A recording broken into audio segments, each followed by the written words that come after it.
He kaupapa e kore e tatu I te wā potono iho. Kāti, a te 12 o ngā rā o te marama e tū mai nei. Ka tau mai te wakarererangi tuatahi I ahi Tareiria ki Rotorua. Hioi hei tā etahi o ngā uri o Ngāti Oenuku kōpako, ka tatu I a rātou te puehu. Nā te kaha hoi hoi o ngā wakarererangi e tau atu ana ki te taunga rererangi o Rotorua. I te wā e rere tika ana ki rungāke I te marae o Ruamatā. E maharaharatia ana, nā te mea he nunui ke atu e rā, ka rere tika mai I ahi Tareiria, ko te haukainga ke ka tino raruhia. So you will see on the day that some are going to be at the pōhiri, taking place inside the airport premises, and out on the road will be some of us, the hapu, that will be protesting.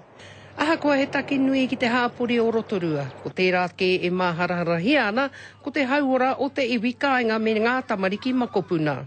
We know that as a community, Rotorua has to move forward. We're most agreeable to that. However, we still have to look after our children, our tamariki mokopuna. I ngā tau whātekau ki muri, a rā ko te wāhi tuatahi I tū ai te marae o Ruamatā, a rā ko ngā whenua ko atu I te urupā nei.